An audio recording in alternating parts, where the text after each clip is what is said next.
Fala aí, galera X! Estamos aqui no Projeto X, que multiplica suas chances de aprovação. Mais uma vez aqui no estúdio Arthur Schopenhauer, de uniforme novo, pessoal? Somos os homens de preto do Projeto X, aí, multiplicando suas chances no vestibular e nos militares. Hoje aí, pessoal, continuando a nossa aula de agropecuária, hoje vamos mais para o lado agrícola, falar um pouquinho sobre os sistemas agrícolas, um outro assunto muito importante para você que vai fazer Enem, para você que vai fazer concursos militares também, na SpaceX, isso às vezes é trabalhado, e é importante a gente entender essa configuração. Na última aula a gente tinha falado aí sobre os agentes socioeconômicos no campo no Brasil, e agora a gente vai falar sobre os sistemas agrícolas não só comuns no Brasil, mas no mundo como um todo.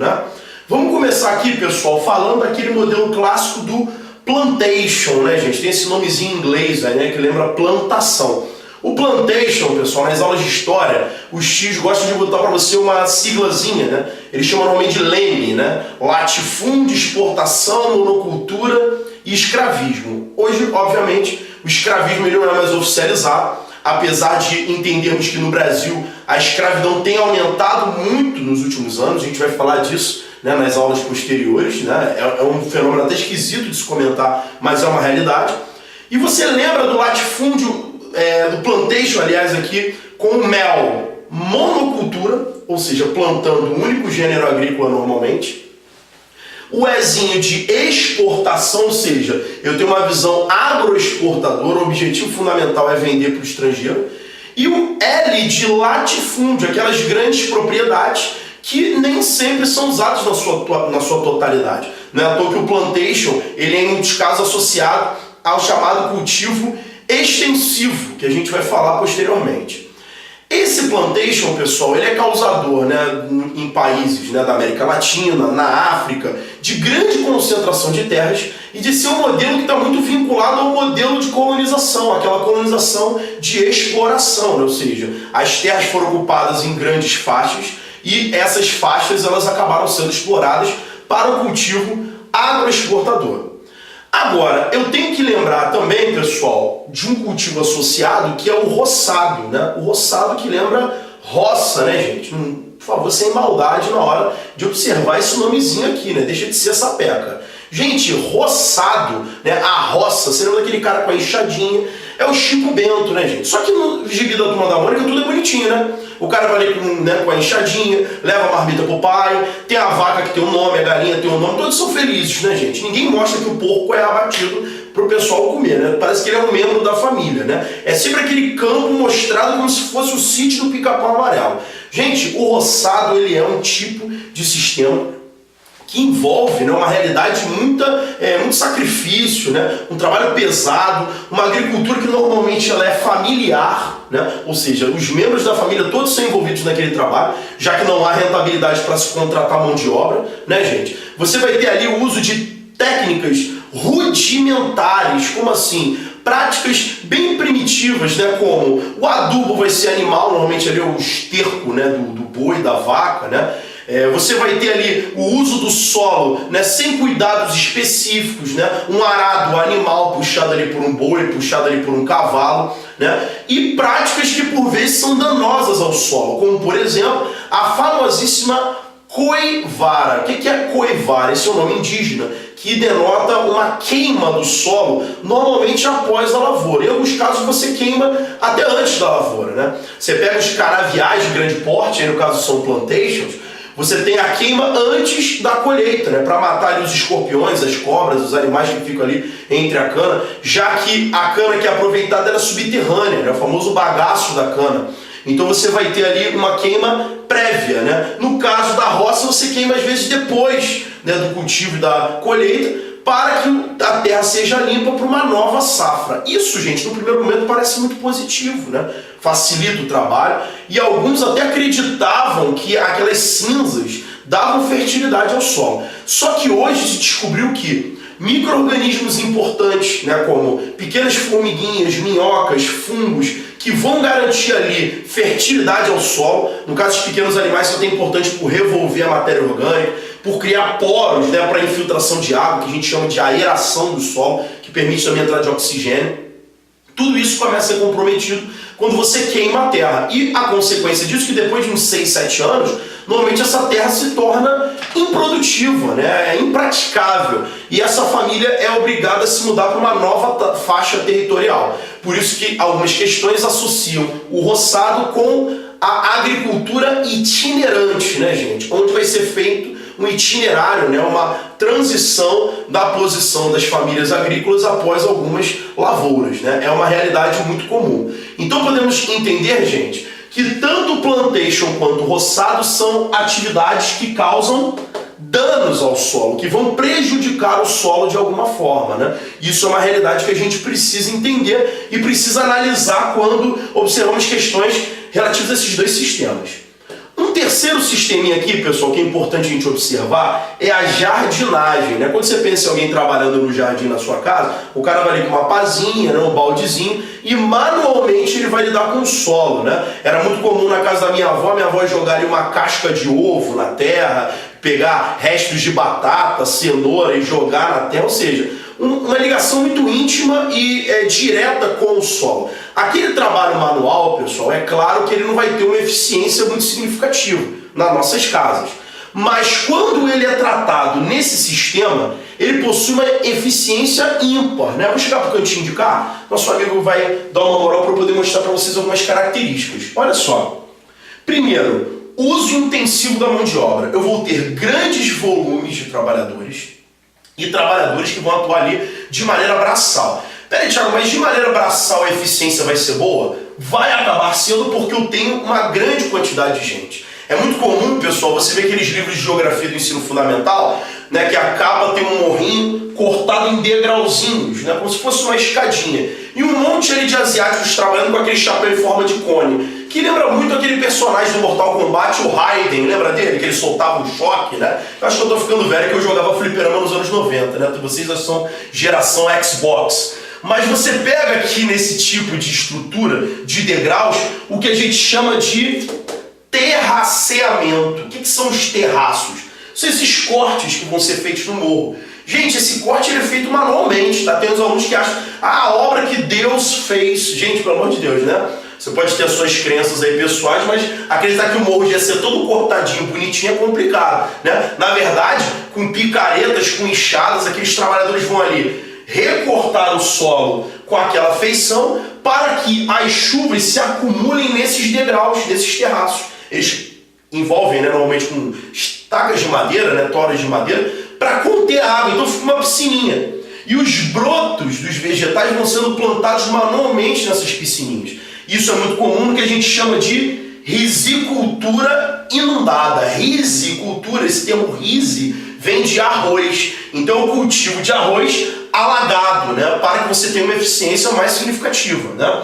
Essa produtividade vai ser elevadíssima. Eles vão obter índices muito expressivos na China, no Vietnã, né, no Mianmar, que são áreas onde a produção agrícola de arroz é muito significativa, né, muito robusta, e abastece ali o mercado interno com bastante eficiência, né? Você vai ter, muito comum, né, você ver na cultura asiática a presença do arroz como um alimento, muito associado a essa prática da jardinagem. Ok, gente? Vindo para cá, pessoal, vamos observar, vou ficar pro cantinho de cá, né, como fala meu irmão Gabriel Feitosa, é um cantinho sensual, né? Porque esse menino ele está numa idade, né? Enfim, acho melhor não tecer comentários porque eu vou acabar comprometendo, né, o meu irmão. Mas o kibbutz, gente, é uma prática comum na Ásia também. Só que na Ásia menor, né? Aquela região ali que a gente conhece como Oriente Médio. Vocês viram isso aí na aula do nosso grande mestre de Salve Salve, Jedi Libório, né? Onde ele fala ali sobre o Oriente Médio, sobre algumas características geopolíticas. Aqui tem uma relação com aquilo que ele comenta sobre a região do Rio Jordão, né? O Rio Jordão, pessoal, acaba sendo basicamente uma das poucas fontes hídricas existentes no Oriente Médio, né? E Israel detém 70% do controle das águas do Jordão. Águas essas que, como a gente viu na aula, né, elas vão verter a partir das chamadas colinas de Golã. Então muitas famílias judias, né, israelenses, né, lembra que ele falou para vocês daquelas colônias, os assentamentos, os acampamentos judaicos?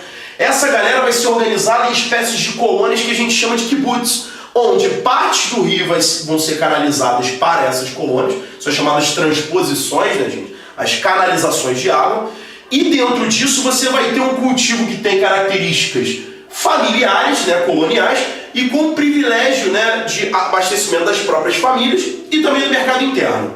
Em alguns casos, pessoal, essa estrutura ela vai ser conhecida como moshav, ela não vai ter nome de kibbutz, vai ser chamada de moshav.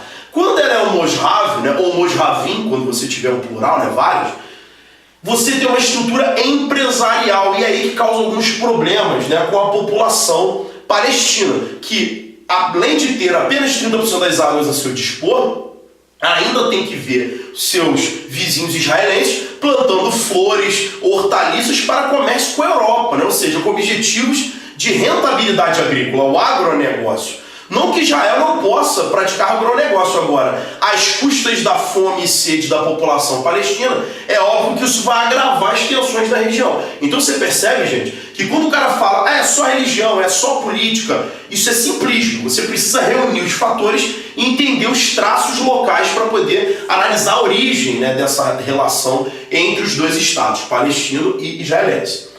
Para a gente aqui concluir, pessoal, vamos falar um pouco dos belts, né, que tem essa denominação a partir, né, do nome em inglês cinturão, né, cinto, né? Você viu isso aqui naquela aulinha, né, de Estados Unidos e China que eu e o professor Zé Bonner trabalhamos com vocês, né, no projeto X ao quadrado, mas vamos aqui relembrar algumas coisinhas. O que é o belt, pessoal? Primeiro, é uma faixa de especialização agrícola. O que é isso? Uma faixa territorial onde ali eu vou plantar aquele gênero específico. Ou seja, eu vou ter uma área para o arroz, uma área para o feijão, uma área para a hortaliça, uma área para o boi, para a vaca. Eu vou delimitar, organizar essa produção.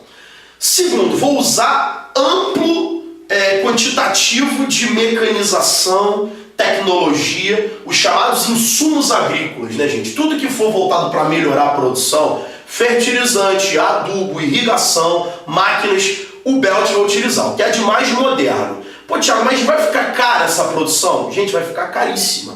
E como que o agricultor vai lidar com isso? Com uma parada que a gente chama de subsídio agrícola. Subsídio? Como assim um subsídio? Gente, o que é subsidiar? É sustentar você, por exemplo, se não trabalhar assistindo esse vídeo, você provavelmente tem um subsídio de alguém, do seu pai, da sua mãe, do avô, alguém que lhe fornece recursos financeiros para se sustentar. Isso é ser subsidiado. Os agricultores nos Estados Unidos, eles são subsidiados. Eles recebem do governo fatias que atendem por esses gastos excessivos da sua produção.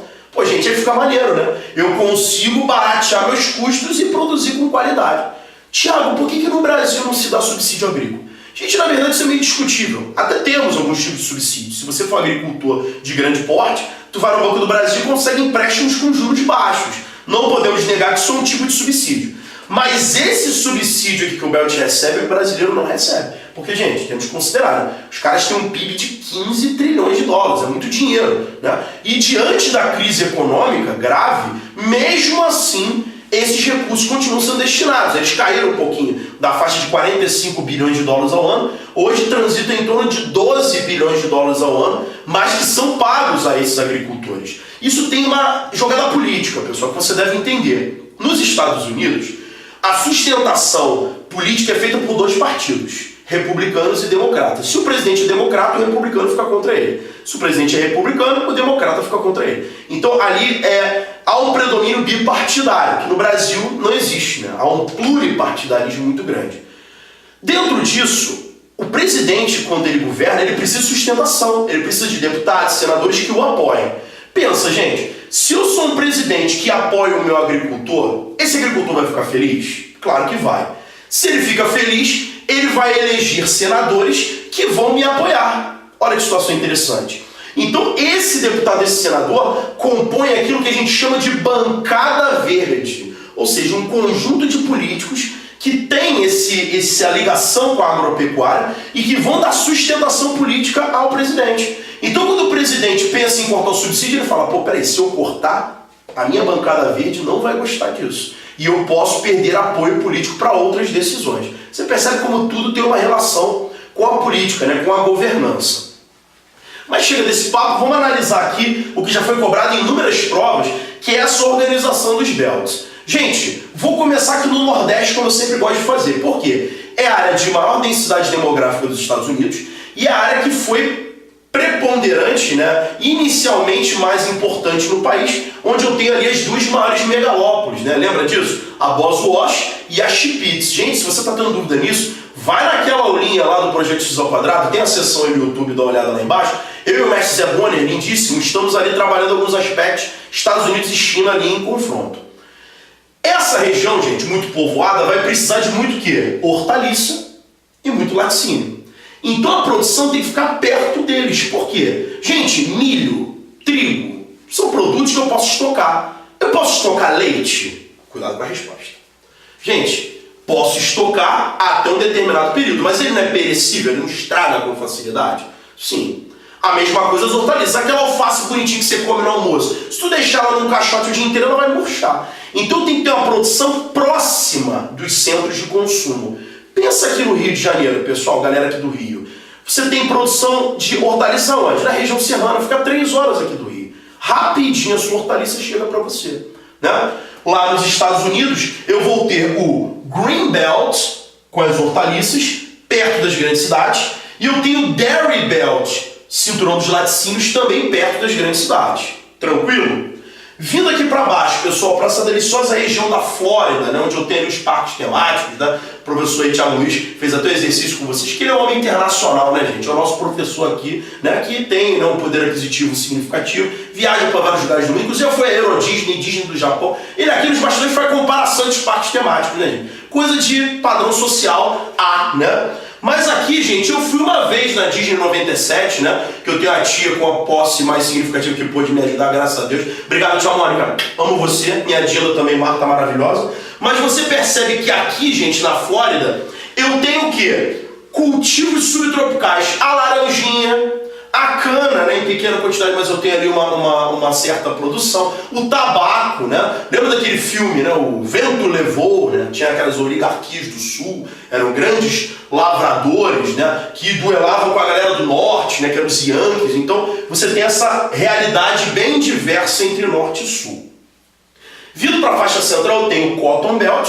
Aí é brincar de curso de inglês, né, gente? Quem faz curso de inglês vai acertar. Cotton é o quê? Algodão. Então tem um algodãozinho também plantado nesse sistema de ampla mecanização. O Corn Belt, você aprende que corn é milho. Porém, eu também tenho a soja. Tem que lembrar, né? Os Estados Unidos são os maiores produtores de soja do mundo. E essa faixa central dos Estados Unidos vai ter a presença do milho e da soja. O trigo se diversifica em duas partes. Lá no norte, gente, eu tenho trigo de primavera e no sul eu tenho trigo de inverno. Por quê? O trigo gosta de frio. Só que, por exemplo, no inverno, gente, aqui no norte, fronteira com o Canadá, não faz frio. Congela, né, gente? É aquela neve que cobre o solo. Isso nem o trigo vai gostar. Então, na primavera, a temperatura está ali, mediana, na faixa ali de 15 graus, como gosta o trigo, e você vai plantar aquele trigozinho ali. No inverno, quando o gelo tá brabo, né, gente, cobrindo a superfície, eu vou usar a produção da onde? Do sul. Onde no inverno, por ser uma área subtropical, as temperaturas elas não são tão radicais, tão negativas, né? Então tem essas duas faixas importantes para o abastecimento interno de trigo nos Estados Unidos. Na costa oeste eu tenho o Ranching Belt, aqui já estou falando da pecuária de corte, é o boizinho que vai ser abatido para fazer o bifão, né, gente? Fazer o hambúrguer, que o americano tanto gosta, que viciou a gente, né? A minha silhueta sensual denota isso, né? E a fruticultura no Dry Belt, né, que é o chamado cinturão seco, a produção com irrigação específica, que é a chamada irrigação de gotejamento, né, muito boa para as frutas. A gente vai falar disso depois em complexos regionais aqui no Brasil, mas você vai ter essa questão, né, da fruticultura preferindo o clima seco. Por quê? A praga, gente, o fungo, se prolifera com facilidade no ambiente úmido. Então ele não é bom para plantar fruta. Você no teu quintal já deve ter tentado plantar um moranguinho, alguma outra fruta, e ela apodrece, porque a praga se apodera dela rapidamente, prolifera rápido na umidade.